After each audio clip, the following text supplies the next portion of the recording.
Bismillahirrahmanirrahim. Assalamualaikum warahmatullahi wabarakatuh. Alhamdulillah, salatu wassalamu ala rasulillah wa ala alihi wa ashabihi wa man walah, amma ba'd. Tullab wa talibat KMI kelas 10 yang dimuliakan Allah subhanahu wa ta'ala. Alhamdulillah, pada kesempatan kali ini kita bisa menyambung kembali pelajaran kita di Mabal Aqidah Syarah Thalathatul Usul. Dan sekarang kita sampai di halaman 84 ya. Masih di penjelasan tentang iman kepada Allah. Dan iman kepada Allah itu mengandung 4 perkara. Perkara pertama, kita harus mengimani bahwa Allah subhanahu wa ta'ala itu benar-benar ada. Dan kita telah membahas ya, dari 4 sisi, 4 dalil yang membuktikan bahwa Allah benar-benar ada. Baik dari dalil fitrah, dalil akal, dalil syar'i maupun dalil hissi. Dan insya Allah sudah sangat terang sekali. Nah, sekarang kita akan masuk yang kedua. Jadi setelah kita mengimani keberadaan Allah Subhanahu wa taala, yang kedua kita mengimani ya, al-imanu bi rububiyatihi. Kita mengimani rububiyah Allah Subhanahu wa taala. Maksudnya bagaimana? Qala Syekh Muhammad bin Shalih Al-Utsaimin rahimahullahu taala, ay bi annahu wahdahur rabbu la syarika lahu wala mu'ina. Kita harus mengimani rububiyah Allah itu yaitu dengan menetapkan bahwa Allah itu satu-satunya Tuhan, satu-satunya pencipta segala sesuatu, satu-satunya Rabb yang tiada sekutu baginya dan tiada penolong baginya. Tidak ada yang menolong Allah mengurusi alam semesta ini. Ya. Nah, bisa dipahami ya. Nah, warab, sekarang kita masuk definisi kalimat Rabb. Warabbu man lahul khalqu wal mulku wal amru. Lihat nih, tolong kasih garis bawah. Rabb itu mencakup 3 perkara ini. Ya. Yang pertama menciptakan, yang kedua menguasai segala sesuatu, yang ketiga memerintah segala sesuatu, mengatur atau memerintah segala sesuatu. Ya, jadi Rabb, kalimat Rabb ya, itu adalah yang menciptakan, ya, memiliki, menguasai segala sesuatu, lalu bisa memerintah segala sesuatu itu, mengatur segala sesuatu itu. 3 unsur utama itu. Nah, maka di sini kalau kita tetapkan dalam masalah ketuhanan, maka tidak ada fala khaliqa illallah, tidak ada yang bisa menciptakan kecuali Allah Ta'ala, wala malika illa huwa, dan tidak ada yang menguasai segala sesuatu kecuali Allah, wala amra illa lahu, dan tidak ada yang bisa mengatur segala sesuatu kecuali Allah Ta'ala. Ya. Allah mengatakan alalahul khalqu wal amru. Ya, ketahuilah bahwa hanya milik Allah lah penciptaan dan pengaturan segala sesuatu. Allah juga mengatakan, dzalikumullahu rabbukum lahul mulku walladzina yad'una min dunihi ma yamlikuna min kitmir.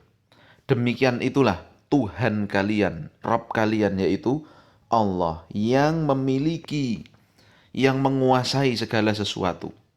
Walladzina tad'una min dunihi, dan apapun yang kalian seru selainnya, apa yang kalian sembah selain Allah, ma yamlikuna min kitmir, tidak bisa menguasai, tidak bisa membuat, walaupun hanya kitmir.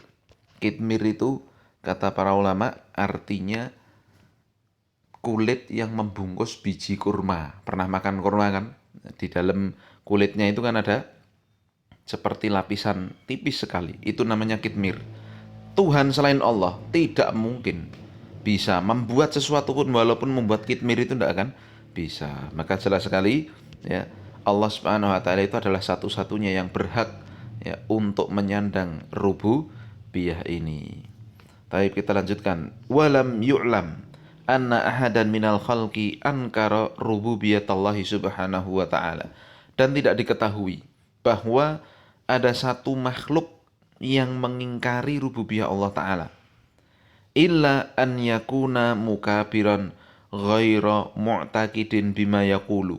kecuali datang dari orang yang sombong, yang tidak yakin dengan apa yang dia katakan. Ya. Kama hasala min Fir'aun, sebagaimana terjadi pada dirinya Fir'aun. Hina qala liqaumihi, ketika dia berani ngomong pada kaumnya, ana rabbukumul a'la, aku Tuhan kalian yang paling tinggi. Juga dia ngomong dalam yang diabadikan Allah dalam firman Allah yang lain, ya ayyuhal mala'u ma alimtu lakum min ilahin ghairi. Ini perkataan Firaun ya.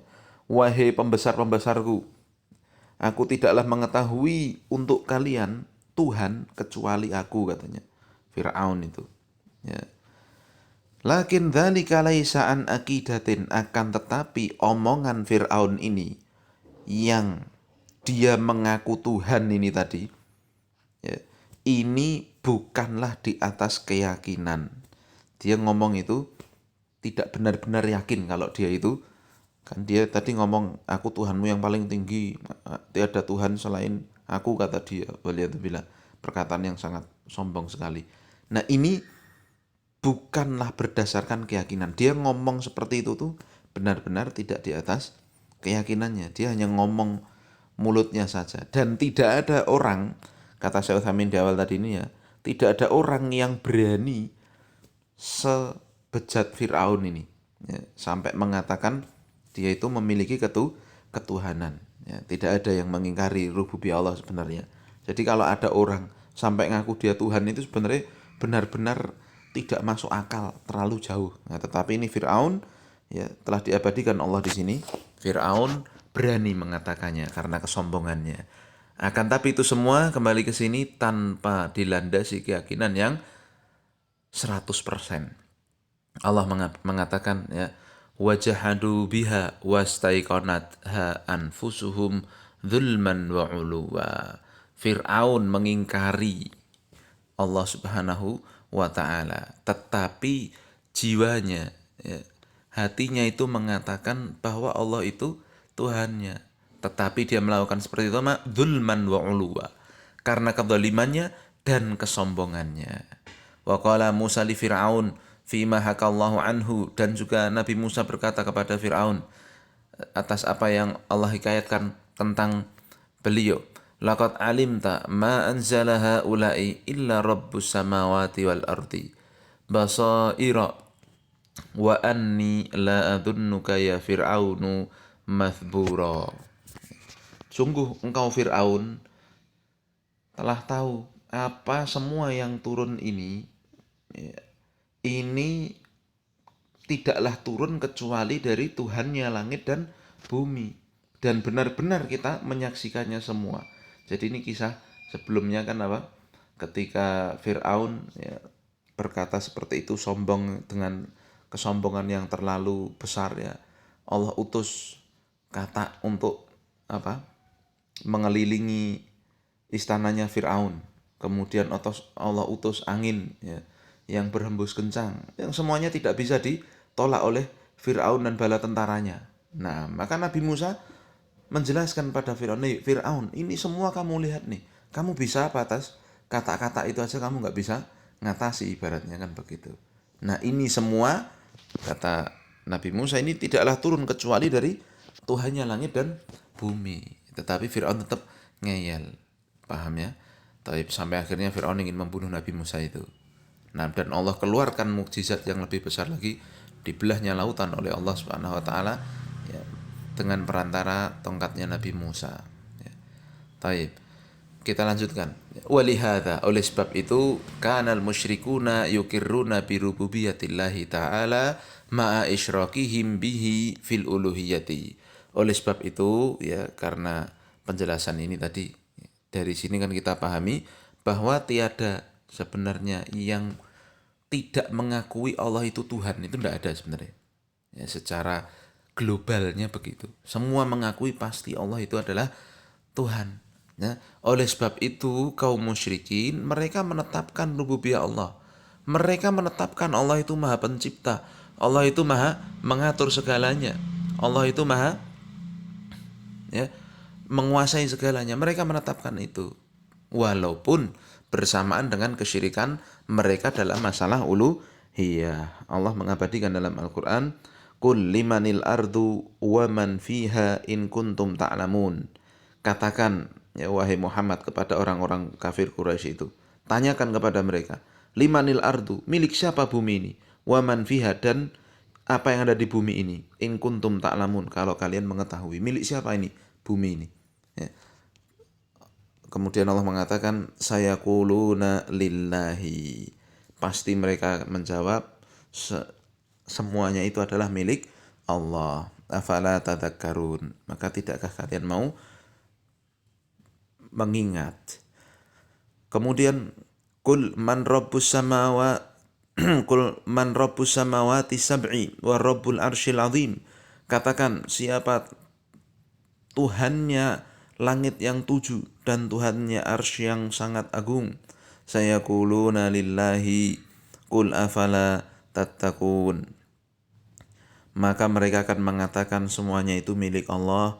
Maka katakan, kenapa kalian tidak mau bertakwa? Qul man biyadihi malakutu kulli syai'in wa huwa yujiru wa la yujaru alaihi in kuntum ta'lamun. Sayaquluna lillahi qul fa anna tusharun.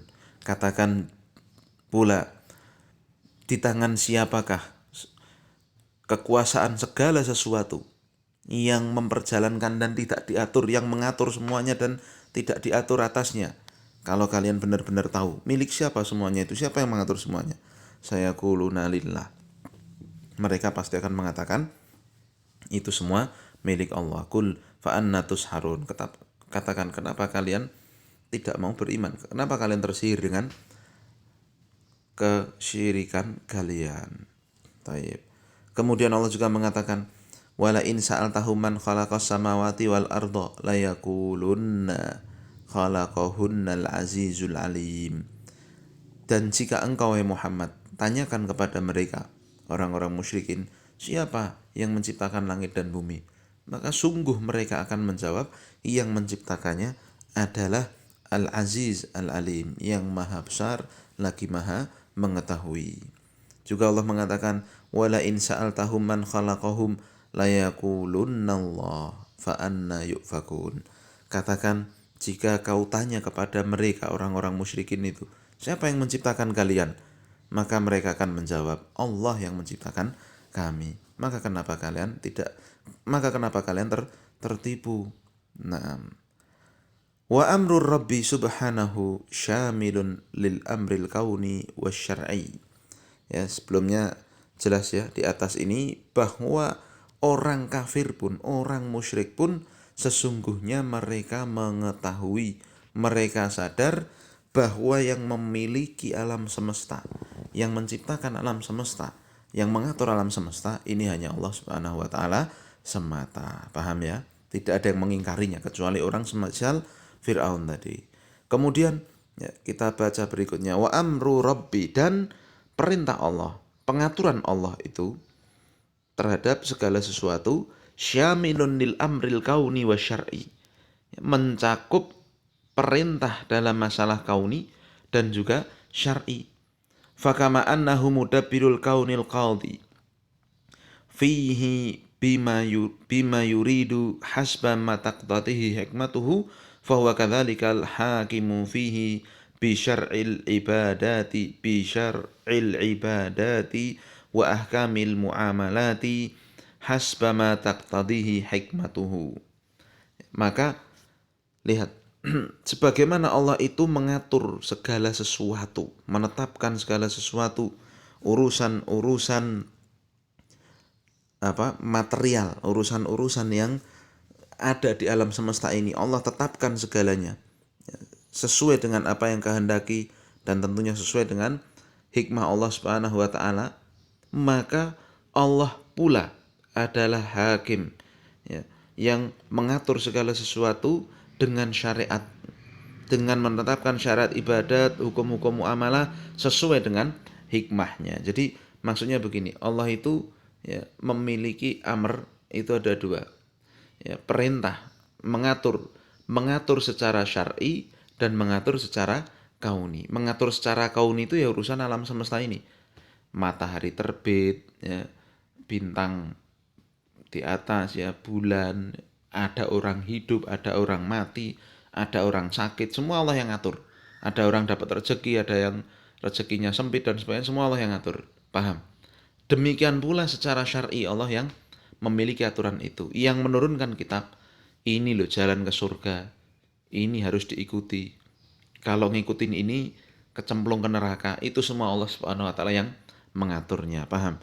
Naam ya. Faman ittakhadha ma'allahi ta'ala musyarri'an fil ibadati au hakiman fil muamalati faqad asyraka bihi wa lam yuhaqqiqil iman.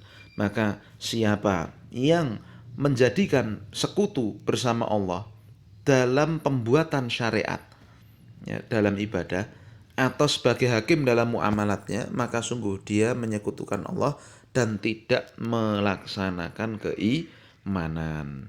Ya, jadi yang dimaukan kalau Allah Subhanahu wa taala itu mengatur segala sesuatu dari sisi syar'i, ya kita kalau mau ibadah harus ikut Allah, aturan Allah Subhanahu wa taala. Tidak boleh bagi kita bikin aturan-aturan ibadah sendiri. Ya, ini diantara penjelasan tentang tauhid rububiyah, dan insyaallah untuk tauhid uluhiyah akan kita bahas pada kesempatan berikutnya. Subhanakallahumma bihamdika asyhadu an la ilaha illa anta astaghfiruka wa atubu ilaik. Assalamualaikum warahmatullahi wabarakatuh.